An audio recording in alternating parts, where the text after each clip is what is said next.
What's up, fam? Welcome to another installment of TSC Unleash. We're in the building, man. Wednesday edition. Recapping news of the day. And in this episode, we're going to holler at y'all, man. Eastern Conference Finals. What's going on with the Eastern Conference Finals, man? We'll break it down. Also, a preview of the Western Conference match as the Lakers. We're up 2-1. We'll preview that one and recap the Celtics Heat. We'll preview the Dolphins and Jags tonight on Thursday Night Football. And also we got NFL news to come at you on this edition of TSC Unleashed. I'm Big Q. Thank you for supporting the stream. I'm bringing my co-host on this one. Uncle Mozzie, what's going on, fam?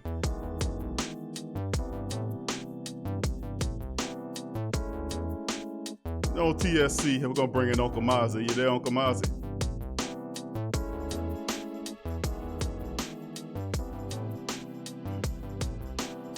Yeah, I'm here now, brother. I got you caught me off guard there, but I'm here.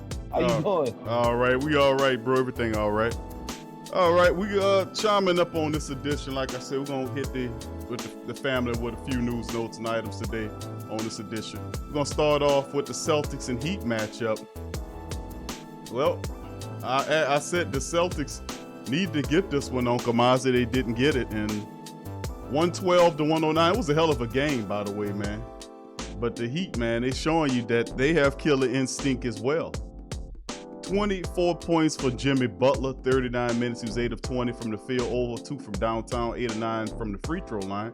24 points and 9 rebounds for Jimmy Butler in this matchup. 22 from Goran Dragic off of 39 minutes of action, 22 and 5 rebounds, 3 assists. Bam Adebayo, 20-point effort, 12 rebounds in 41 minutes. But the star of the game was Tyler Hero. What a fitting name, because he was the hero of this one. He scored 37. That's right, 37 off the bench. I've been saying this kid's phenomenal. 36 minutes of action. He scored 37 points, 14 of 21 from the field. He was 5 of 10 from downtown, 4 of 4 from the line. 37 points, 6 rebounds, and 3 assists for Tyler Hero off the bench. Explosion. Big contribution. Helped push the Heat past the Celtics, who Tatum was the top threat for them with 28 points on 39 minutes, 10 of 22 from the field, 4 of 11. 20 points from Kemba Walker and 5 assists, 4 rebounds.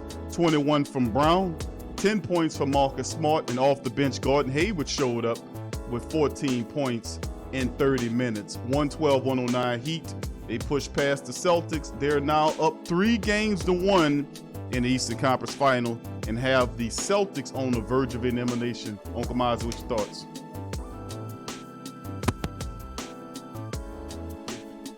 The fact is, we had several discussions, and I told you that Marcus Smart was going to be the X factor. Although he did contribute, the issue we're having is with Kemba. He's just not the same Kemba that we saw through the first 2 series. And without him being there, and I really don't know what's going on. They're really aggravating him, and they kind of locking him up where he can't really penetrate and he can't get a shot off, because it's almost like they're trapping him as soon as he gets the ball in his hand. They're trying to, kind of make him give the ball up.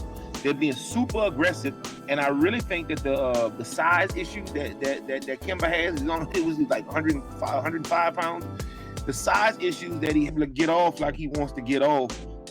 Because when they meet him high and aggressive, especially coming off a trap, when they either trapping him at the top or trapping him either one of the sides, it's forcing him to have to give the ball up into somebody else's hands who may not be as good as dishing it out or penetrating and, making a defense collapse like Kemba is phenomenal at doing. And it's whatever it is, they need to figure it out. And this series is far from over. I stayed away from it, although I do love the Celtics. I stayed away from the series because I told you I felt that these teams were too evenly matched. And, as you see, the margin of victory by either team has only been 4 or 5 points. I think the max was like 6. So we had a double overtime in this series. I mean, this has been a really exciting series. And it's really good for basketball, especially the Eastern Conference. But Miami seems just wanting more, and they've been playing lights out in the bubble during this playoff run. They've got, 2 or 3 losses now.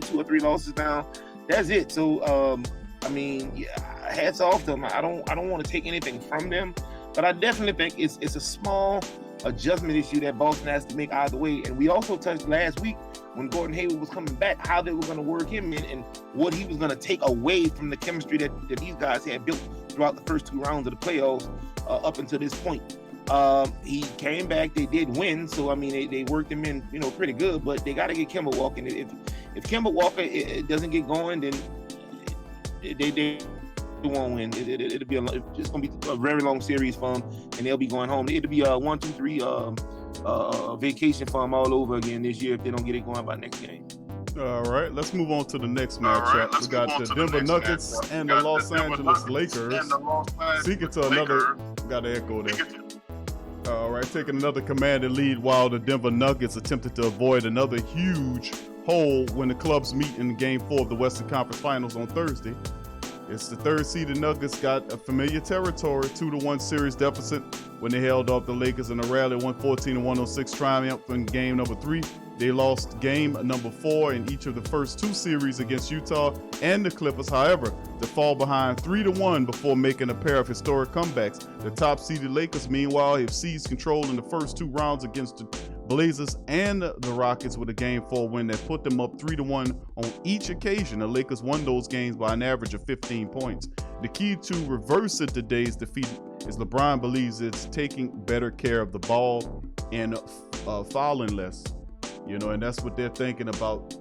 Turnovers is an issue, not necessarily a disadvantage for both teams in the series. The Nuggets averaging 17.7 in the 3 games. The Lakers averaging 16.7 there. Meanwhile, Denver has flipped a fair free throw deficit. Series openers 37-28 by shooting 21 more than the Lakers in the last 2 games, which that deficit is 62-41. Nuggets coach Mike Malone credits more aggressive mindset for the increase in the team's trip to the line and his style of play. He told his guys after Game 3 win that the fans nationwide is pulling for the underdogs. So, yes, Coach Malone trying to do it. On another note, the Lakers got 18 points for KCP in his 12-point win in Game 1, while the Nuggets benefited from Jeremy Grant's postseason career high of 26 in their 8-point win in Game 3. The Lakers guard Rajon Rondo notched a piece of NBA history with his 8 assists Tuesday. He passed Kobe Bryant for 9th place on NBA's all-time postseason list, with another heavyweight, Scottie Pippen, now on Thursday radar with just 6 ahead. So that's really monumental. But anyway, between the Lakers and Denver, this is game number 4. What happens here? Well, like I said, I think Denver definitely has them figured out. I'm a little worried though, because they went on that 21-point run for about 5-6 minutes stint in the fourth quarter Sunday. I don't know if they did stop it when LeBron missed that 3. I don't know if it was more of Denver kind of made their adjustments to the Lakers' adjustments, or if the Lakers just figured it out and ran out of gas because they were so far behind and had to play so hard that fourth quarter to come back. We'll see which one it is tonight. I definitely think Denver has it figured out. As Jamal Murray said, as I said and told you all on this show, I really feel as though Denver should be up 2-1 in this series regardless. Obviously, AD hit that tremendous shot over Joker's outstretched hand to get the victory for him in Game 2. But they came back Game 3 and did most of the same stuff that they had done in the second half of Game 2 and flat out outright beat them. So, we'll see where they go at tonight. I definitely think Denver has it figured out. I definitely think that the Lakers have to get somebody else going. Did you see LeBron? Hey, you know what? I just want to tell you, I got to stop at the store. Probably stop at Whole Foods or something. Grab LeBron some Similac or whatever they drinking now. Or get him a bottle. He's whining to the referees. He wants fouls now because he feels as though he deserves fouls and they're fouling him or whatever. But, I mean, it's not like they're not giving the team fouls. Anthony Davis went to the line like 25 times the other night. Bottom line is, if you're going to dribble, put your head down, dribble hard as you can and run full speed with your knees up, don't expect to get calls on the other end because you want to brutalize and bully people. When you got the ball, you want to just go in head first with your knees up at 245 pounds and, because everybody's scared of you. But, we're not scared of you. Jokic isn't scared of you. And you're whining and crying because of it. You got to step up. You're a GOAT. You're the greatest player to ever play. So, I mean, you got to step up and handle your business.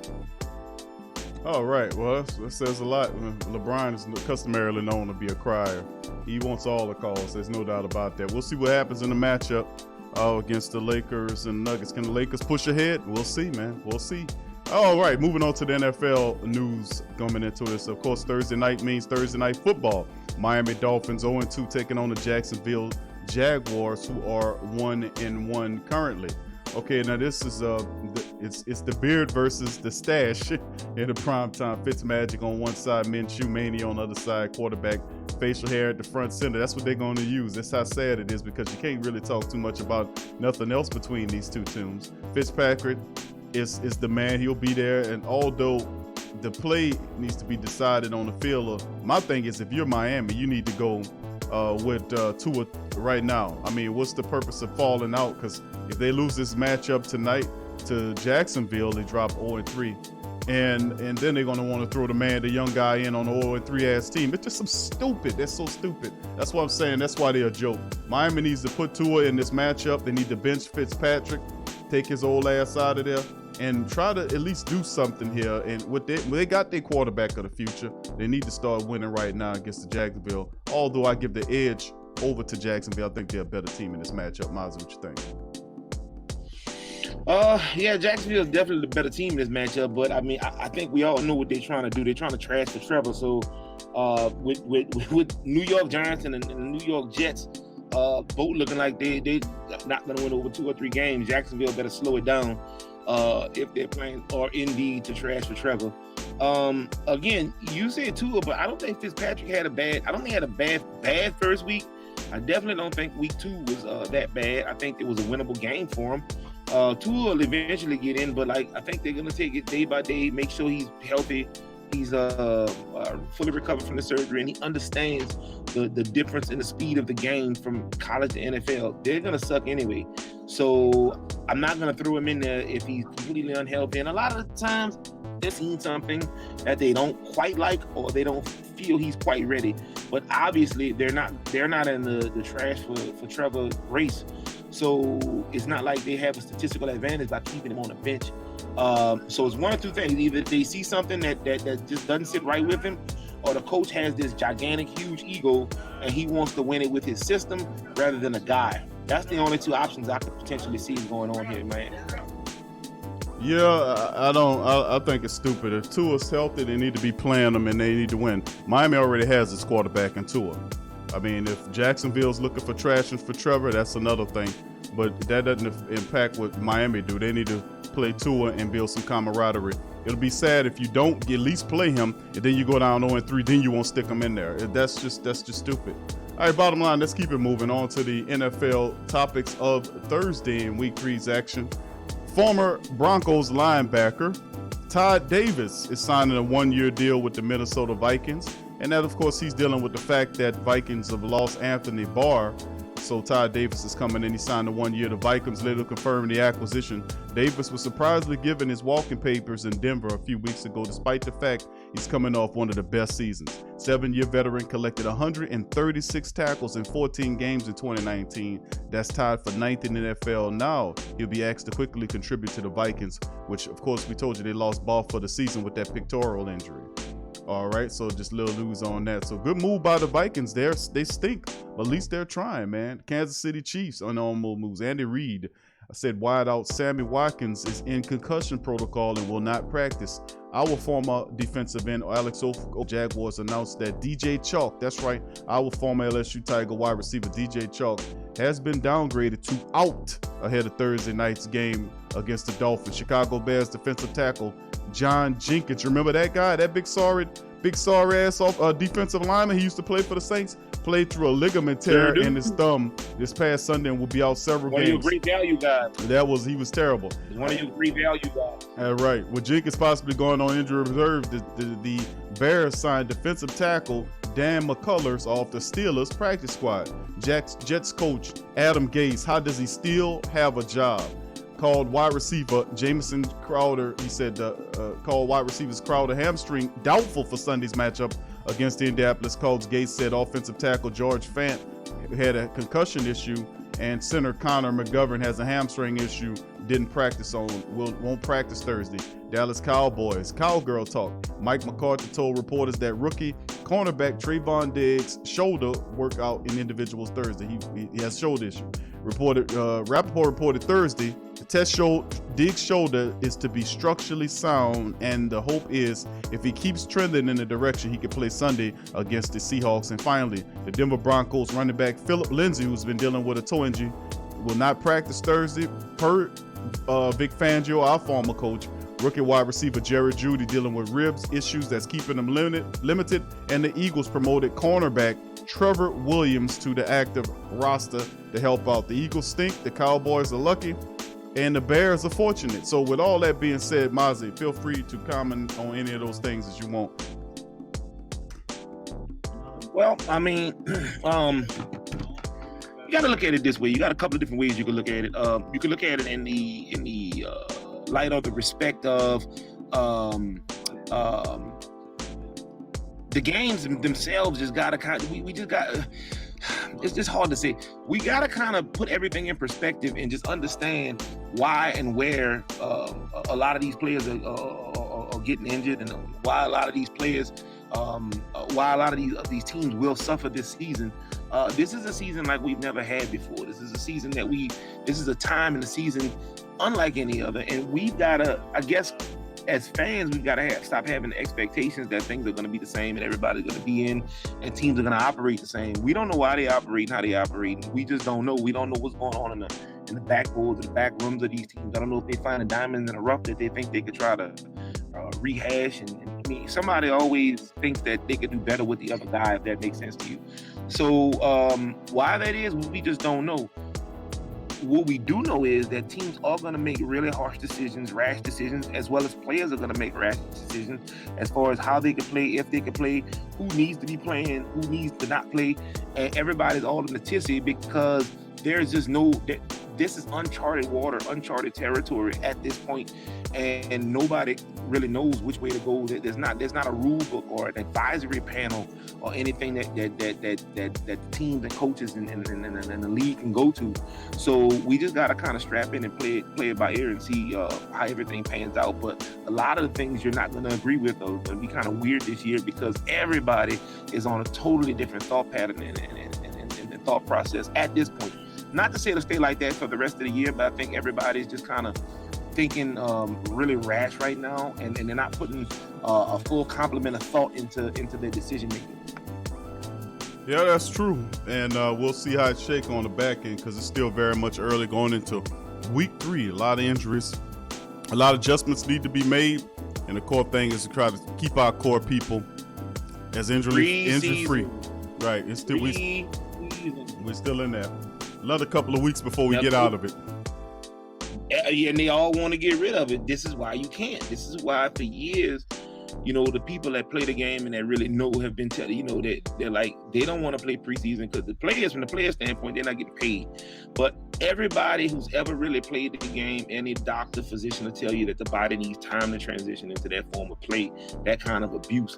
They don't want it because it's a monetary grab. And this year, again, they made the rash decision to eliminate it because they're trying to keep down the spread of COVID, and they just kind of went into the season, went into a shortened training camp. It'd have been better if they actually played the preseason games instead of having the shortened training camp, because at least that way they could have gotten a gauge for real game speed against other opponents that's not going to take it light on them. But I mean, that's just opinionated. That's my opinion.